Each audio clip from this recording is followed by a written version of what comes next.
Diba? May hamon ngayon mga kababayan si Larry Gadon kay Sara. Pakinggan natin na. Ito po yung hamon ni Larry Gadon kay Sara Duterte. Ito po. Sa balita po ito ha mga kababayan. Saan na ba yun? Nawala. Dito tayo sa isa kasi hindi masyadong maano sa Android eh. Ito po mga kababayan. Pakinggan ninyo. Presidential Advisor for mag-resign na lang. Ito ang mukhahi ni Presidential Advisor for Poverty Alleviation Larry Gadon kay Vice President Sara Duterte. Kasunod ito ng anunsyo ni VP Sara na tatakbo siyang Pangulo sa 2028. Ayon pa kay Gadon, tila drama lang at gagamitin lang ito ng bise para impluwensyahan umano ang proseso ng kanyang impeachment. Hinamon pa niya si VP Sara na patunayang siya nga ang dahilan kung bakit nanalo si Pangulong Bongbong Marcos noong 2022. Ma'am Chaicher and kay Ma'am Nora dyan sa Europilo po. Kung ako sa kanya, para hindi na matuloy ang impeachment, mag-resign siya para makatakbo siya sa 2028 nang wala siyang baggages. Gusto ko talaga siyang tumakbo. Kasi gusto ko siya mapahiya. Gusto kong mapahiya sila dyan sa sinasabi nila na ang nagpanalo kay BBM ay si Sara. Mga kapatid, Ruth Cabalco para sa mabilis. Diba? Sige nga, mga kababayan. Tama naman ang advice ni Larry Gadon. Ayan, Ma'am Ichenlut kay Ma'am Chaicher, Ma'am Lilito Ninihilo po. At sa si Risa Force. Tama naman, no? Alam niyo sa totoo lang, mga kababayan, kung ako pasabihin sa 100%, 80% naniniwala akong ma-impeach si Sara. Not only in Senate but also in Congress but also in Senate. 80% naniniwala akong ma-impeach si Sara. Kasi ganito yan mga kababayan. Explain ko ulit. Alam niyo ba kung sakaling ma-impeach si Sara, maskin po tagawali sa barangay, hindi na po siya pwedeng tanggapin. Hindi na po siya pwedeng makapasok. Maskin tagawalis sa barangay, maskin barangay tanod, maskin taga-kabit na lang ng jumper sa barangay hindi na siya pwedeng makapasok sa anumang posisyon sa gobyerno once ma-impeach. At kapag na-impeach si Sara, dalawang tao po ang pagpipilian na papalit sa kanya. Either si Bujidi, House Speaker, or si Tito Sen, Senate President. Dalawa po yan, mga kababayan. No? So, sa totoo lang mga kababayan, once kasi na ang isang opisyalis ng gobyerno ay ma-impeach, maskin anong posisyon sa gobyerno, maskin tagawalis, tagapulot lang ng bariyang malalaglag na sa bulsa ng chairman, hindi na po siya pwede, mga kababayan. So, kung sakali man ma-impeach siya, wala nang aasahan ng mga DDS. Kasi, kaya nga sabi ni Atty. Larry Gadon, para mapatunayan ni Sara na si PBBM, ang pinapanalo niya or si Sara ang nakapagpanalo kay PBBM para maging president, mag-resign siya para mawala ang impeachment niya, makatakbo siya sa 2028. 'Di ba? So, kapag nag-resign siya, pag 2028, may rason na makakatakbo pa siya. Kasi, hindi naman siya nai-impeach. Ngayon, mga kababayan, ang problema lang kasi ni Sara, kaya po maaga siyang nagdeklara ng pagtakbo niyang presidente sa 2028. Una, humihina na po ang suporta ng mga politician at mga retired generals at mga retired politicians sa kanila. Kasi bakit? Sinisira po nila ang reputasyon ng tatay nila. Ibang-iba kasi yung tatay nila kaysa sa kanila. Matitigas kasi mga ulo ng mga spoiled brat kasi. So ngayon mga kababayan, bukod doon na medyo umunti ang supporter, kaya nagdeklara ng maaga. Pangalawa, nagdeklara ng maaga para may irason sa impeachment na pinulitika siya kasi tumakbo nga siyang president. Tapos, mga kababayan, pangatlo, kung sakali man na mag-resign siya para mabura itong impeachment at hindi na maituloy, makatakbo siya sa 2028, hindi po siya agad-agad ligtas doon. Bakit? Mga kababayan, sangkaterba at sandamakmak po ang kaso niya na naka-file sa ombudsman at sa DOJ. So ngayon mga kababayan, Kahit mag-resign si Sara, mawala man ang impeachment complaint, may kaso po siyang katerba, nakatambak. Marami po siyang kaso.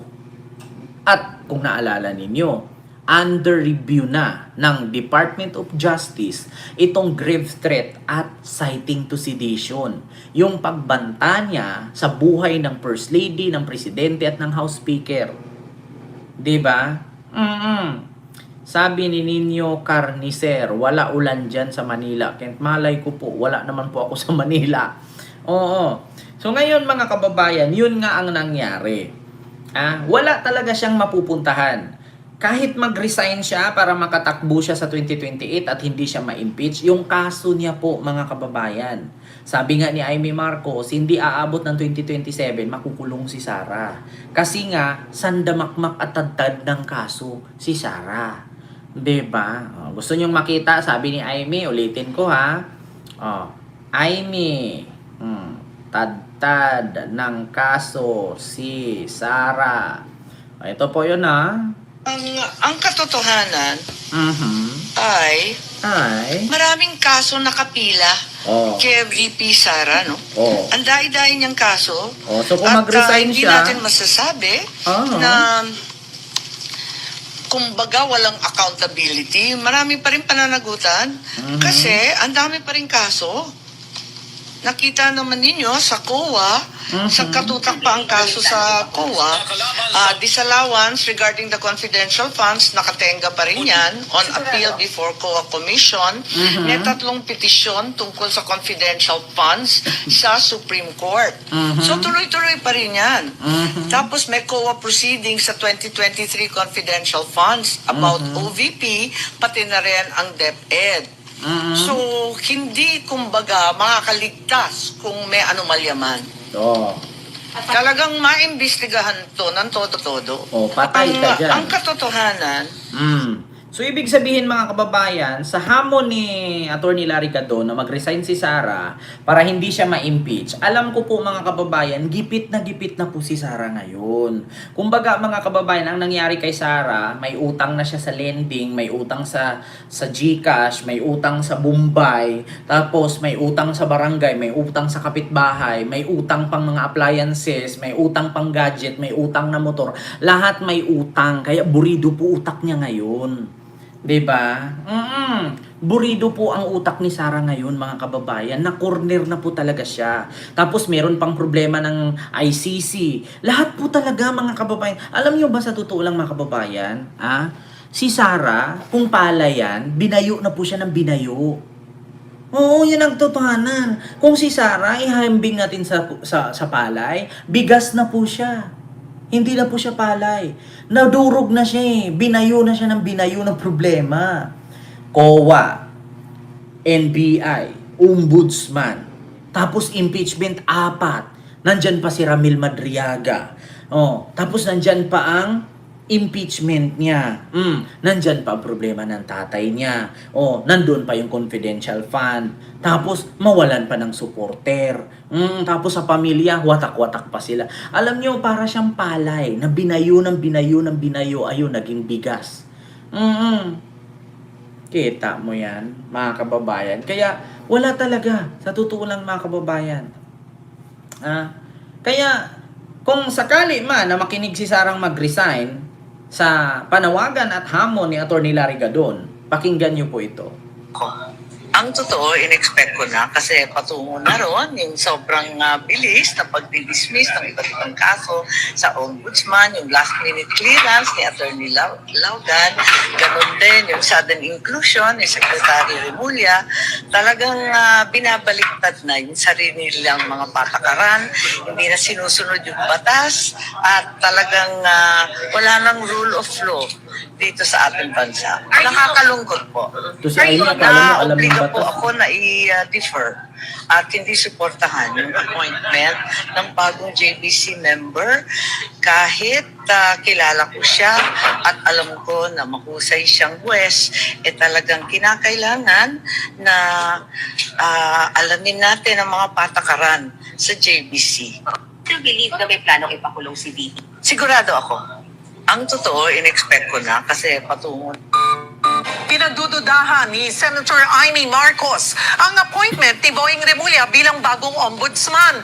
Suspecha niya, planchado na talaga niya ang plano na mapakulong si Vice President Sara Duterte. Nasa frontline ng balitang yan, si Dave Abuel. Bago pa man italagang ombudsman si Justice Secretary Boying Remulla, natunugan na raw ito ni Senator Amy Marcos. Si Senator Amy ang nagsampa ng kaso kay Remulla, kaugnay ng pagkakaaresto kay dating Pangulong Rodrigo Duterte. Ang haba ng baba niya, sing haba ng radar eh. Kalaunan, ibinasura rin niya ng ombudsman. Kasi nag-tumbling ang ombudsman. Nag-tumbling para i-dismiss yung mga kaso. Dismiss ka agad, lahat baseless. Pagkatapos mag-issue ng clearance. Talagang kinakana ng todo-todo. Tingin ng senadora, pinaplano talaga ang pagpapakulong kay VP Sara Duterte. Mukhang planchadong-planchado na. Tama naman na planchadong-planchado at pinaplano. Kasi ikaw ba naman magnakaw? Ikaw ba naman hindi mo ma-compare yung resibo na 12 billion sa COA, sa DepEd. Yung 5 billion na mga pagkain, mga feeding program na nabubulok at inaamag. Ano yun? Sasayangin mo lang? May kaso yun. Tapos yung hindi pagmamatch na mga pangalan sa confidential fund. Tapos ito pa, yung 19,000 ghost student. Di ba? May kaso yan eh. So planchadong-planchado eh. Okay lang. Alam nga naman mga kababayan na hayaan nating magnakaw tapos hindi ikukulong. Unfair naman. Di ba? So planchadong-planchado.